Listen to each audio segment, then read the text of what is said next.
Hey everybody, Dan Santana here. This is day 7, video number 7 of the Internet Lifestyle Network 90-Day Video Challenge. And please excuse the blurriness of the video. I'm walking on the railroad track, and I'll tell you the reason why in a minute, but I have to use my inside camera just in case, you know, a train comes. I have to be able to see that's coming.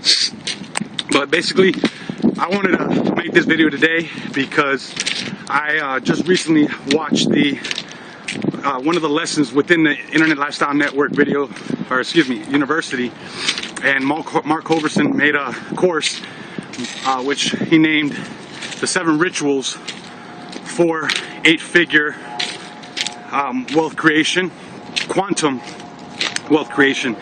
And one of the tips that one of the things he talked about within that is making sure you're sweating, right? Making sure you're sweating and being in a very high alert activity.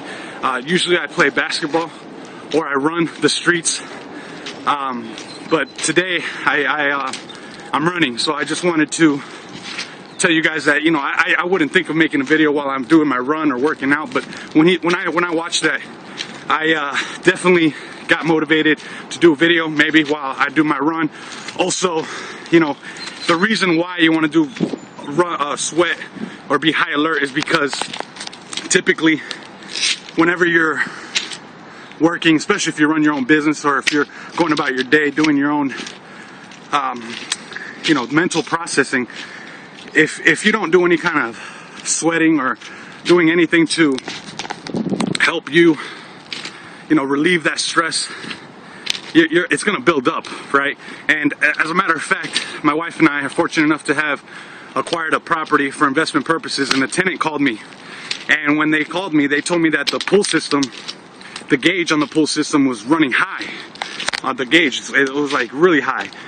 He called me and said, hey, you know what's going on? And I told him, you know what? I know what your problem is that there's phosphate in the pool. Now, phosphate, what that is a concentration of organic contamination that builds up in the pool, and with a lot of use of the pool, it could clog up the filter, and then it runs the gauge real high, and you have, you know, poor circulation, or not poor circulation, but you know, problems with the filter not doing its job and cleaning the pool correctly.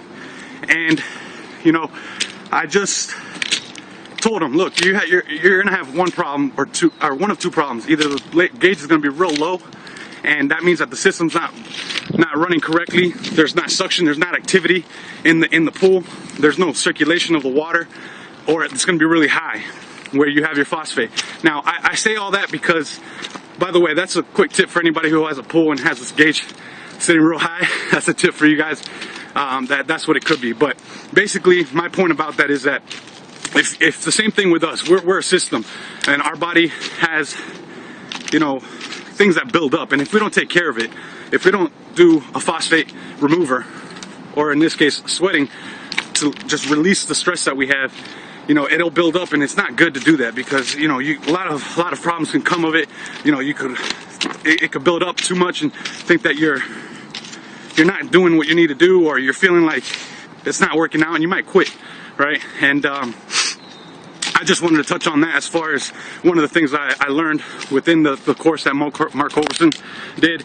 Another tip real quickly is that he said you want to also be going to fish or find a fishing hole to find people who will join your opportunity, your concept, or your ideas, right?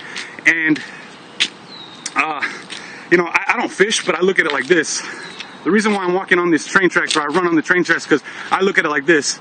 I know a lot of you have heard of the little engine that could. Well, I'm the conductor that could, will, and can lead his train, right? And as I go along, I'm taking off, and instead of going looking for fishing holes, I make stops with my train. And as I go along, I'm always filling my mind with knowledge, with activities that I could do to make things easier for myself, to help my wife and I's business grow, whichever business it may be. But in this case, you know, I add carts on, and in those carts, it could be the most valuable resource for me and for anybody else, you know, wanting to join. And I also have carts filled with people, or empty. Some are empty that I want to fill with people, so that way they can come along and join the journey, and they can see how we build our train and add our carts as we go along, as we make our stops, and having people join that are ready to join, that are like-minded, right? And that's everything that I wanted to get across, because anybody who joins on a train, and we keep going, because we're going to be moving. The train has left, as you can tell. I'm still moving. This train's not, but I am. And I want people to know that they could build their own train, just like you see this train right here. You know, that's not my train, but somebody else has put that train together, and I put my train together also, in business, in life, and we're moving, right? And that's basically it. So get your sweat on, get your train on, join, let's lock arms, like-minded people. I love you all. Thank you very much for everybody who's been liking my videos. Again, I gotta get back to my run. I gotta get back to my locomotive. Choo-choo, here I come. Get used to the space. I'm still here. Thank you very much, guys, and I'll see you guys on the next video. See ya.